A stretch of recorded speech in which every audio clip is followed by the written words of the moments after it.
कुठेही किंमत आहे. म्हणून पहिलं तुम्ही शिक्षण घ्या आणि शिक्षण घेतल्यावर तुम्हाला कोणी बी जगातला असं तुमचा हात धरू शकणार नाही. म्हणून पहिल्यांदा आपल्याकडे शिक्षणाची ताकद आली पाहिजे. शिक्षणाची ताकद जेव्हा येईल त्या टाईमला तुमचा कोणी हात धरू शकणार नाही. म्हणून आपण पहिल्यांदा शिक्षणामध्ये पारंगत करायला लेकरांना, आणि त्याने करून की शिक्षणात जेव्हा पारंगत होईल तेव्हा समोरच्या माणसाला त्याचं प्रत्युत्तर त्याला देण्याची त्याच्यात हिंमत येईल. शिक्षणामुळे काय होईल की तुम्हाला जगण्याचं एक बळ मिळेल की आपण शिकल्यावर चुकीच्या मार्गाने जाणार नाही, चांगला मार्ग सापडेल.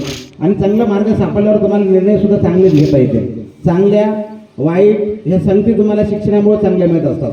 सांगण्याने लगेच त्या लगे अनुकरण होत नाही. जेव्हा शिक्षणाने माणूस आपण प्रत्यक्षामध्ये नॉलेज घेतो पुस्तकातलं, तेव्हा आपल्यामध्ये आपल्या बुद्धीचा चांगल्या पद्धतीने विकास होतो. म्हणून शिक्षणामध्ये तुम्ही सतत जर कार्य करत राहिला त्याला जगामध्ये कुठेही तोड नाही. म्हणून बाबासाहेब आंबेडकरांनी एवढं शिक्षण शिकलं की त्या माणसाला जगात आजही कोणी तोड देत नाही. म्हणून बघा, भारतीय माणूस जरी असला, या भारतीय माणसांचं डॉक्टर आंबेडकरांचं जगातल्या इतर देशातल्या लोकांनी सुद्धा अनुकरण केलेलं आहे.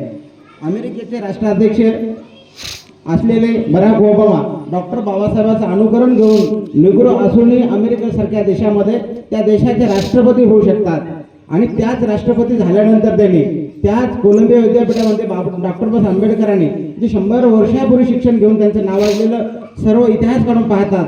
आणि त्याच कोलंबिया विद्यापीठाच्या समोर डॉक्टर बाबासाहेब आंबेडकरांचाच पुतळा बराक ओबामा या राष्ट्राध्यक्षांना उभा करतात. म्हणजे एवढं मोठं ताकद बाबासाहेबांच्या शिक्षणामुळं बराक ओबामाला मिळालेलं आहे. मग शिक्षण एवढं महान आहे, ज्यांना कोणी हे शिक्षण घेईल त्यांना कोणी वाया जाणार नाही. प्रत्येकालाच शिक्षणातून नोकरी मिळावं असं नसते, पण शिक्षण घेतल्यामुळे तुम्हाला समाजामध्ये कसं वागावं, कसं राहावं, ह्या सर्व रीती परंपरा, चालेली रीती या सर्व तुम्हाला कळत असतात.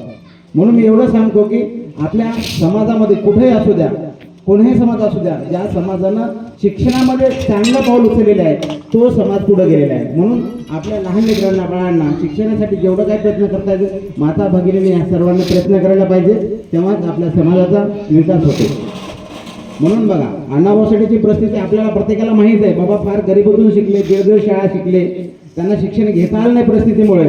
पण त्यांनी बघा, त्यांची आत्मयता, त्यांच्या तळमळ जी होती, त्या तळमळीतून त्यांनी काय केले, त्या कामगारासोबत राहिले, कामगारासोबत राहून तिथल्या पाट्या वाचवाय शिकले, तिथल्या लोकांना संघटित केले, मुंबईमध्ये कामगारांना एकत्रित केले, त्यांच्या विरोधामध्ये काय केले, आंदोलन केले.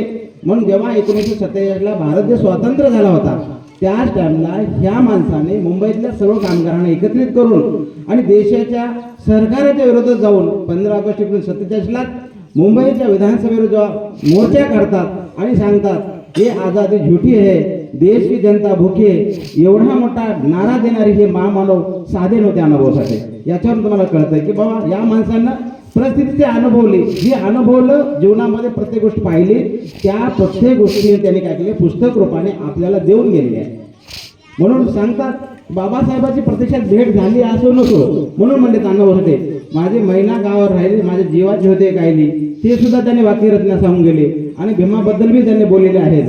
म्हणून त्यांनी फकीरा ही कादंबरी डॉक्टर बाबासाहेब आंबेडकरांना अर्पण केलेली आहे. एवढी महान कादंबरी, त्या कादंबरीमुळे महाराष्ट्र शासनाने अण्णाभाऊ साठेला सर्वोच्च पुरस्कार देऊन गेला.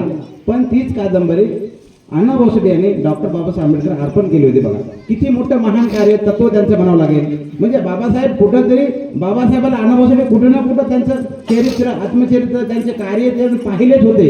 एवढ्या महान माणसाविषयी त्यांनी आपल्या पुस्तकाविषयी, सर्व गोष्टीविषयी चळमळ त्यांनी आपल्या पुस्तकामध्ये सर्व व्यतीत केलेलं आहे.